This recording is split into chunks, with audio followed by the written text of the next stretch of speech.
베드로 전서는 그리스도의 고난에 참여하라 말씀입니다. 히브리서가 쓰여지는 그 시작 어간에 베드로 전서가 쓰여졌다고 했습니다. 이방인 그리스도인들에게 보내어졌다는 박해서신이 베드로 전서입니다. 왜 그리스도의 고난에 참여하라고 하시는지, 왜 우리가 베드로 사도에게 이 박해서신을 받아야만 했는지, 베드로 사도는 12사도의 수제자이신데 왜 이방인 그리스도인들에게, 소아시아인들에게, 거기에서 믿음으로 살아가고 있는 성도들에게 이 편지를 쓰셔야만 했는지 베드로 전서를 보시면서 함께 나눠보시겠습니다. 기록자는 시몬 베드로 사도이십니다. 예수님의 제자셨고 안드레의 형제이십니다. 그리고 그분이 직접 쓰신 베드로 전서나 후서가 아니라 실루아노가 대신하여 대필했다고 나옵니다. 실루아노는 누구인지 사도행전에서 보시면 실루아노는 바로 신라입니다. 2차 전도 여정을 같이 했던, 그리고 예루살렘 공회에서 그 바른 결정된 공증인으로 바사바 유다와 함께 안디옥에 파송되어졌던 분이 바로 신라셨습니다. 그러니 그분이 대신하여 기록하셨다면 바울 사도와 2차 전도 여정을 가셨던 분이 왜 갑자기 베드로 사도와 함께 대피를 하는지도 의문이 되어집니다.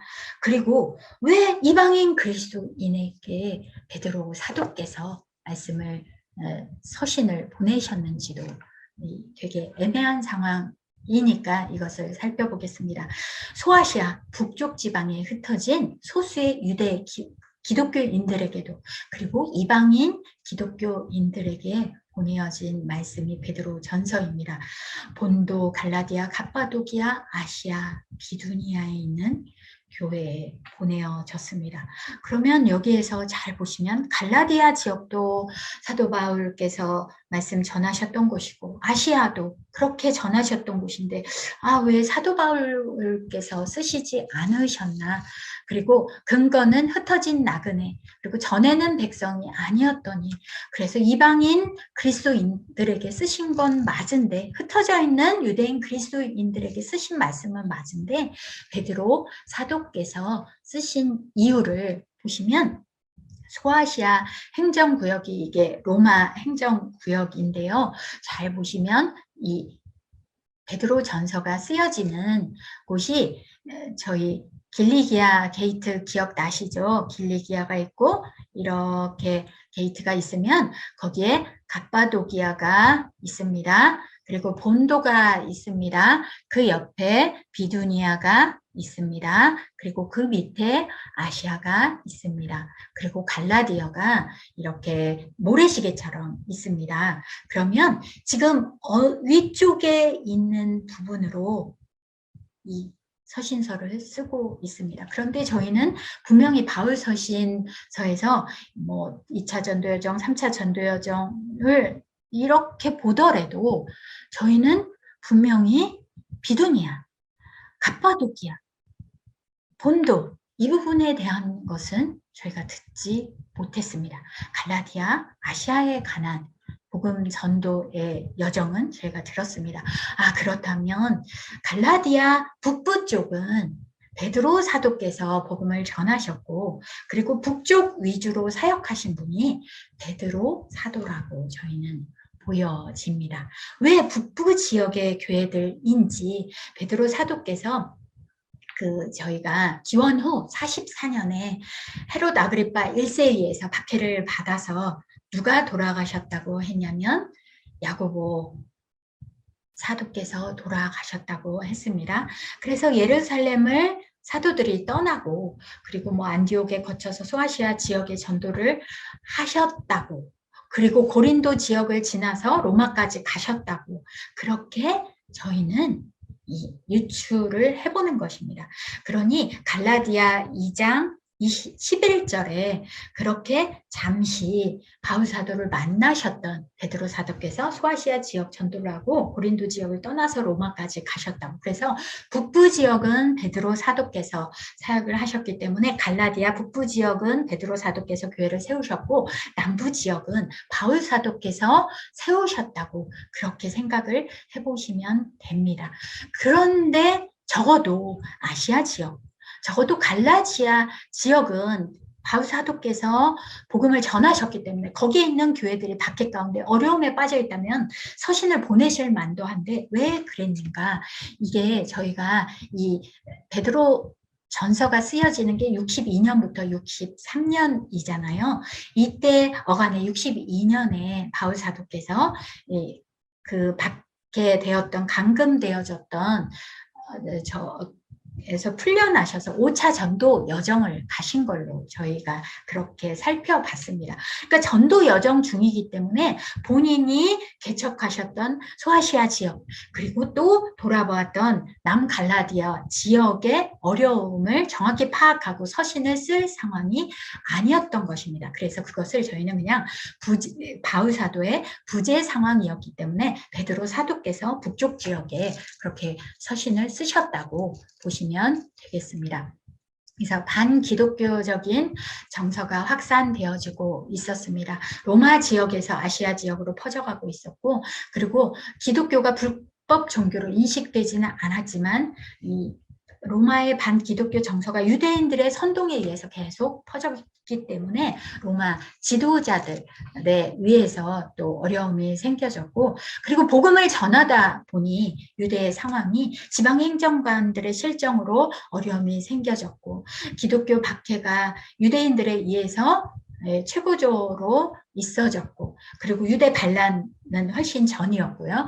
그래서 이런 어간인데 문제는 이 소아시아 지역, 북갈라디아 지역 이들이 이방인이 복음 받아들이고 복음으로 흩어져 있는 그런 유대 그리스도인, 소수의 그리스도인들에게 이 서신을 쓸 수밖에 없는 게 그 박해 가운데 결국에는 사회적으로 너무 어려운 박해 상황에 처해 있었기 때문입니다. 가족, 친족, 친구, 주인과 정부로부터 고난과 박해를 받는 상황이었기 때문에 베드로 사도께서 서신을 쓸 수밖에 없었다고 볼 수 있습니다. 근거를 보시면 바울 후기 서신에 대해서 정확히 알고 있습니다.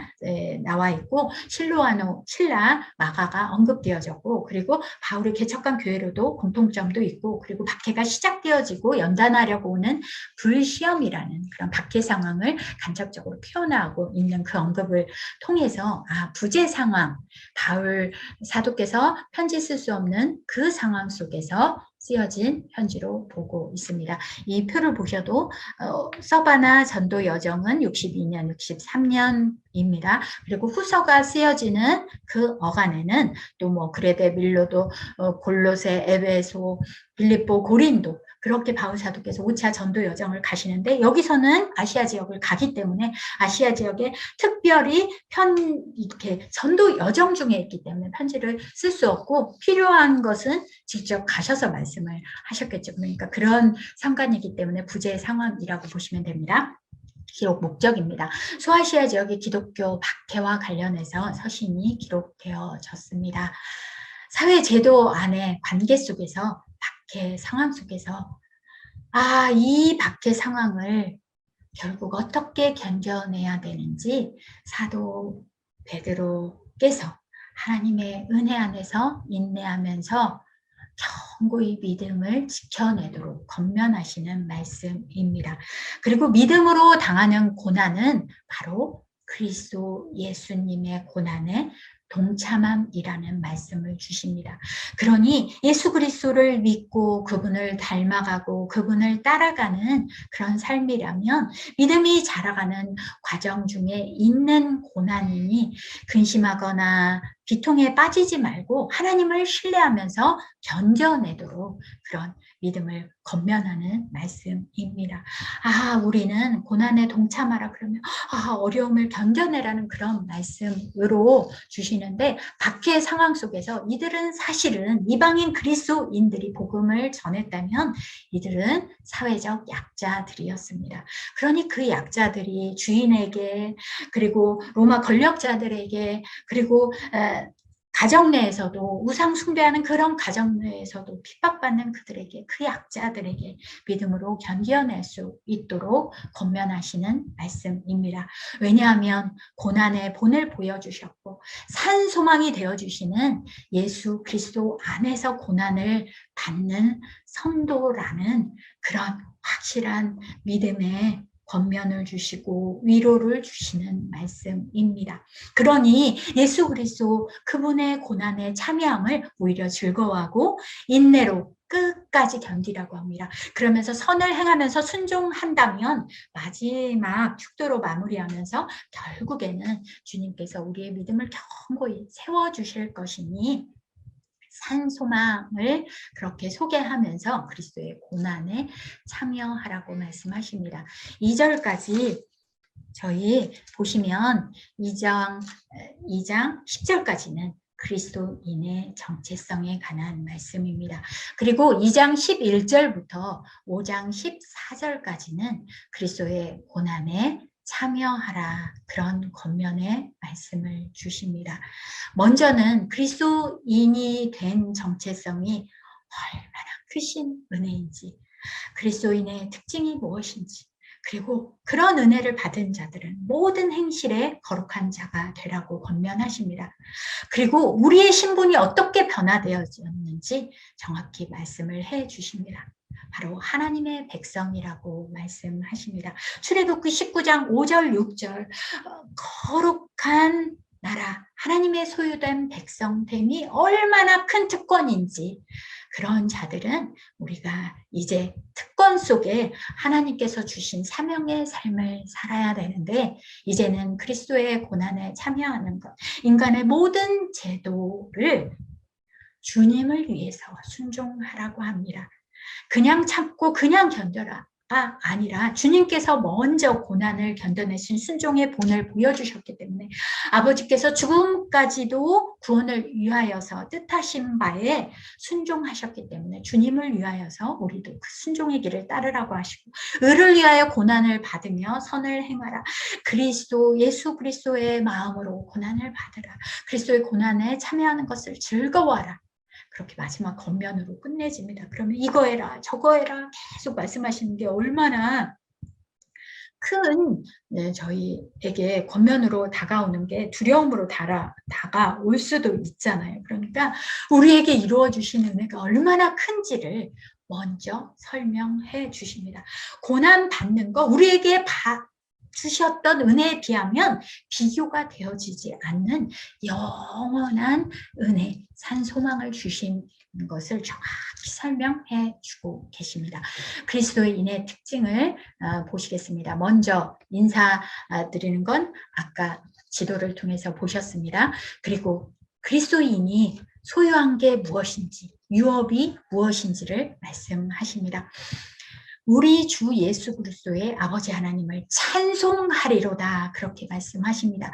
그분의 많으신 긍휼 때문에 예수 그리스도께서 죽은 자 가운데서 부활하셔서 영광을 이루셨듯 우리에게도 부활의 산 소망을 주셨습니다.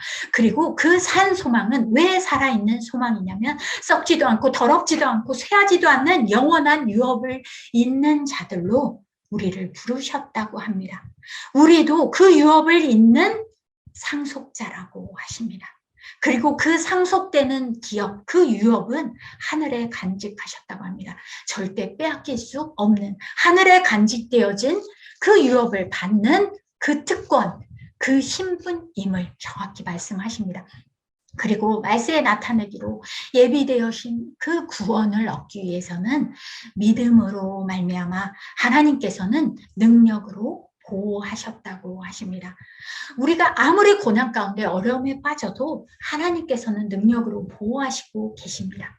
그리고 어떤 어려운 시험에 빠져 있어도 잠깐의 근심일 뿐이지 반드시 영원한 구원으로 인도하시는 그 하나님의 능력으로 보호하심을 받고 그리고 결국에는 기뻐하는 하나님의 그 은혜의 믿음의 열매 자리로 반드시 하나님께서는 구원을 완성하실 것입니다. 예수님께서 이루어 가셨고 완성하셨고 우리는 그 길을 따라갈 때 반드시 약속하신 유업을, 하늘에 약속하신 그 산소망, 영원한 기업을 상속받는 자들로 세워 가실 것입니다. 우리의 믿음의 확실함은 절대 불로 연단하여도 없어질 금보다 귀하여 예수 그리스도께서 재림하실 때 칭찬과 영광과 존귀를 얻게 하실 것이라고 하십니다. 반드시 영광, 칭찬, 존귀를 얻게 하신다고 약속해 주십니다. 믿음의 결국은 영혼의 구원을 받는 것이지 이 땅에서 잘 사는 것이 믿음의 결국이라고 약속해 주신 것이 아니십니다. 이 땅에서는 우리는 나그네입니다. 흩어져 있는 자들입니다. 그렇다면 나그네적 삶에서 흩어져 있는 이 자리에서 우리는 고난을 당할 수밖에 없고 우리의 영원한 산 소망으로 하나님 나라를 바라보면서 영혼의 구원을 받고 하나님 자녀로서 상속받는 그 산 소망 속에 영혼의 구원을 받는 믿음의 결국을 바라보면서 우리는 은혜 속에 넉넉히 견뎌낼 수 있는 것입니다. 왜냐하면 주님께서는 우리를 위해서 계시로 알게 해주셨고 그리고 하늘로부터 예수님께서 승천하신 후에는 성령 하나님을 보내주셨고 그리고 성령 하나님을 힘입어 복음을 전해주신 그런 사도들에게 정확히 알려주신 복음입니다. 그래서 그 복음이 너무도 확실해서 천사들도 이 구원 이루신 게 얼마나 큰지 천사들도 두려워하면서 그들도 알지 못해서 알고 싶어 했던 것이 바로 우리들이 받은 구원의 복음이었습니다. 그렇다면 그렇게 대단한 은혜를 받았다면 우리가 너무도 영원한 성령을 힘입어서 복음 전하신 그분들에게 알려주신 계시의 복음을 받았다면 진리의 말씀을 받았다면 우리는 소망 속에 모든 행실에 거룩한 삶을 넉넉히 살아갈 수 있는 것입니다. 그래서 모든 행실에 먼저 불러주신 거룩하신 하나님, 불러주신 예수 그리스도, 그리고 거룩한 삶을 살아가신 믿음의 선진들처럼 우리도 모든 행실에 거룩한 삶을 따라갈 수 있게 되어집니다. 하나님께서 거룩하시니 우리도 거룩할지라고 거룩하신 하나님께서 구약에서도 신약에서도 계속 우리의 거룩함을 요청하고 계십니다. 왜? 우리의 거룩함은 우리의 능력으로 우리의 지식으로 이룰 수 없습니다. 그런데 그 우리의 온전함은 흠없고 점 하나 없는 순전하신 어린 양, 하나님의 어린 양 대신 예수 그리스도의 보배로운 피로 된 것이기 때문입니다. 예수 그리스도께서 온전한 구속 사역, 영단번의 제사를 이루어 주셨습니다. 그러니 우리는 온전한 그리스도인이 되어질 수 있습니다. 그 기초가 바로 예수 그리스도이시기 때문입니다. 그리고 우리의 거듭난 것은 썩어질 씨로 된 것이 아니라 썩지 아니할 씨로 되었다고 합니다. 살아계시고 항상 있는 하나님의 말씀으로 되었습니다. 여기서 썩지 아니할 씨, 그거야말로 살아있고 항상 있는 하나님의 말씀으로 되었다는 것입니다. 우리를 거듭나게 하는 수단도 바로 살아있고 언제나 영원한 하나님의 말씀이십니다. 우리를 거룩하도록 자라나게 하시는 분도 바로 하나님의 말씀의 능력이십니다. 그러니 복음의 복된 소식입니다. 여기서 시라는 스포라라는 헬라어인데요. 우리 흩어진 이 성도들에게 주신 말씀이잖아요. 디아스포라 유대인들이잖아요. 디아스포라 이방인 그리스도인들이잖아요. 그런데 디아스포라, 흩어진 씨앗들입니다. ht어져서 거기에서 고난받는 것은 복음의 말씀을 살아내며 우리가 사회적으로 고통 가운데 있는 것은 주님 때문에 거기에서 우리가 고난을 견뎌낼 때 거기에서 씨앗이 열매 맺듯 하나님의 말씀, 진리의 말씀은 반드시 그곳에서 구원의 열매를 이루어 가실 것입니다. 우리의 구원도 완성해 가시고 또 누군가의 구원도. 살아계신 주님 때문에 믿음의 삶을 살아간다면 그 누군가에도 그 구원의 복음이 전달되어지는 그런 역사가 일어날 것입니다. 그러니 갓난아기들 같이 순전하고 신령한 젖을 사모하라. 구원에 이르도록 자라가게 하시는 게 바로 하나님의 말씀입니다. 진리의 말씀입니다. 신령하고 순전하고 신령한 젖입니다. 여기서 신령한 젖, 그것은 바로 로기코스, 합리적이고 합당한 젖입니다. 이것은 바로 하나님께서 주시는 합당한 것들입니다. 오직 합당한 것은 하나님께서 주시고 예수 그리스도의 그 영단번의 제사를 기초한 그 은혜 가운데 우리에게 공급하시니 우리는 그 주님께 붙어 있으며 거룩한 삶을 살아드리면 되는 것입니다. 우리를 자라게 하실 것입니다. 왜냐하면 우리는 영적인 제사를 드릴 제사장 신분을 얻었다고 합니다. 하나님께서 받으실 합당한 제사를 드릴 신령한 하나님의 성품을 닮은 신령한 제사를 드릴 거룩한 제사장으로 우리를 삼으셨다고 합니다. 그리고 하나님의 거룩한 나라요, 소유된 백성으로, 그리고 하나님 아버지의 이루신 그 은혜의 아름다운 복음을 선포하는 사명자로 부르심 받았고 흩어져서 복음을 살아내고 보여주고 결국에는 하나님 나라를 확장하는 일에 우리는 부름받았기 때문입니다.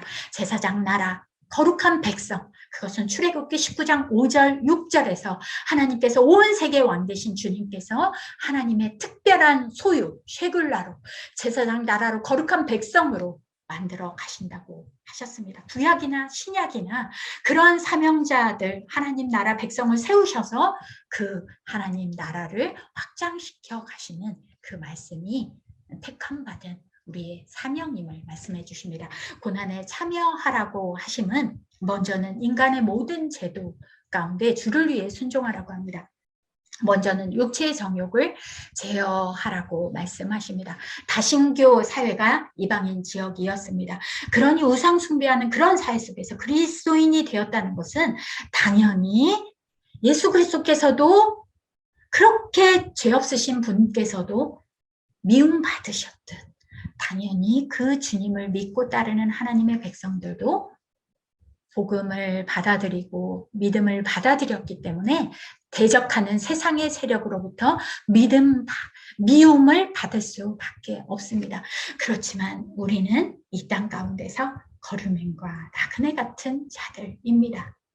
우리의 영원한 기업은 하늘나라에 있다고 분명히 말씀하셨습니다. 그러니 세상의 가치관을 따라가는 육체의 정욕을 제어하라고 합니다. 하나님 밖에 있는 것들에서 만족을 얻으려는 그 세속적인 욕구, 욕망들을 제어하라고 합니다.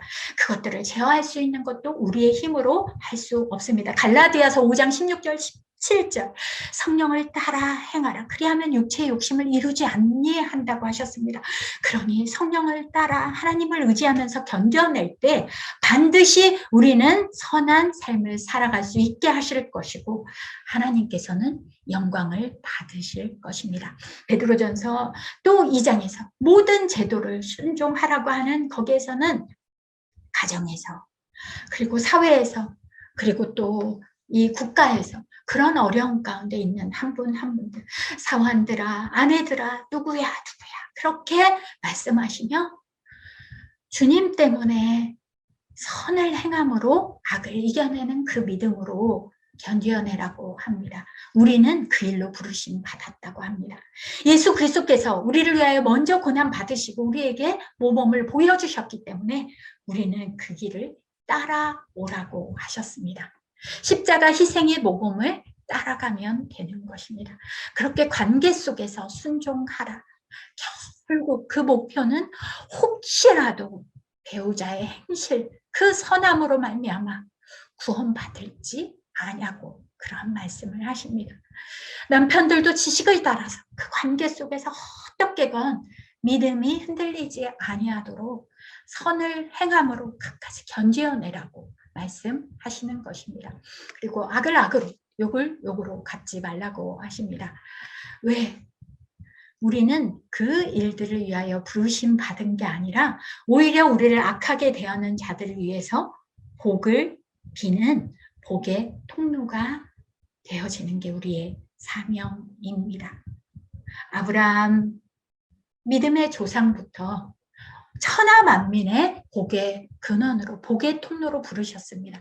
그러면 그 믿음을 따라서 천하 만민이 복을 받을 통로로 우리는 부름받은 것입니다. 선을 행함으로 고난받는 것이 하나님의 뜻인데 악을 행함으로 받는 것보다 훨씬 낫다고 하십니다.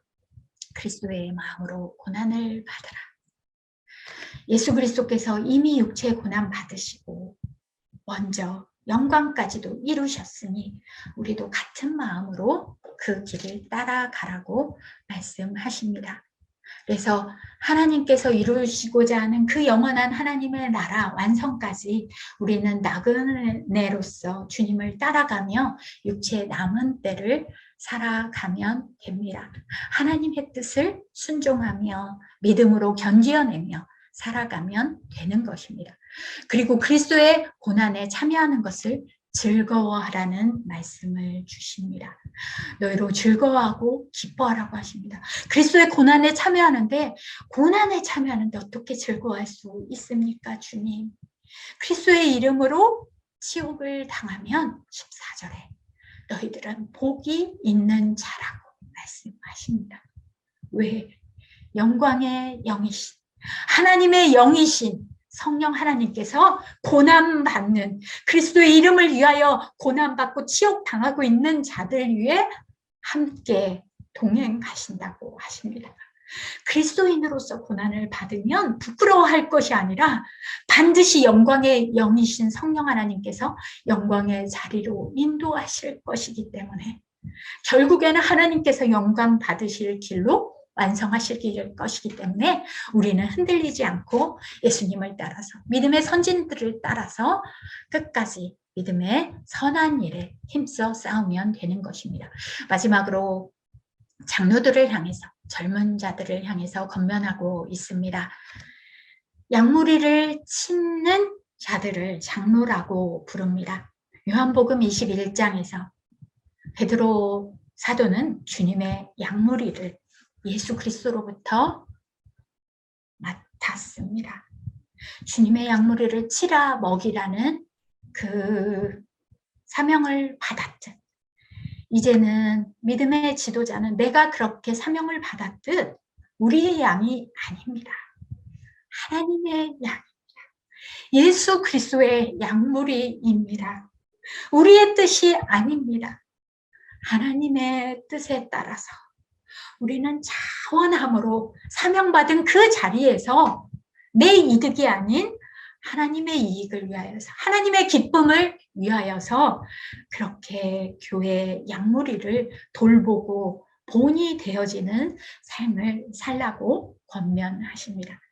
참된 목자장 되신 예수 그리스도께서 오실 때에 우리에게 영광의 관을 얻게 하실 거라는 약속의 말씀을 주십니다.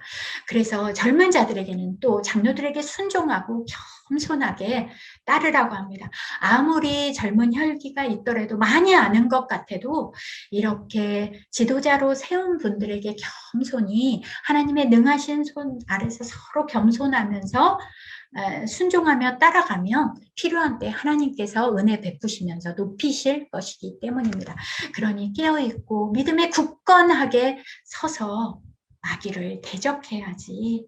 우리는 세상으로 끌고 가려는 그 세력과 대적해야 되고 세상 관계 속에서 우리를 핍박하는 자들은 싸울 존재가 아니라는 것입니다. 그 뒤에서 그들을 조정하고 있는 마귀의 세력, 악한 세력, 우는 사자같이 우리를 넘어뜨리려고 그 사람들을 조정해서 관계를 통하여서 우리를 박해하고 있으니 사람을 미워하는 게 아니라 그들에게 정말 보복이 필요하다면 주님께서 하실 것이니 고난에서 우리는 믿음으로 견뎌내고 그리스도의 고난에 참여함을 기쁨으로 알고 영광의 영께서 우리가 그리스도를 위하여 고난받는다면 성령 하나님께서 함께 하시네요. 주님 저희를 붙들어 주시고 반드시 주님의 영광을 이루어 주시고 한 영혼이라도 더 구원받는 자들이 있게 해주십시오. 잘 견뎌낼 수 있도록 주님 나라 상속자로서 사명 견뎌낼 수 있도록 도와주십시오. 그런 말씀을 주시는 게 베드로 전서 말씀입니다.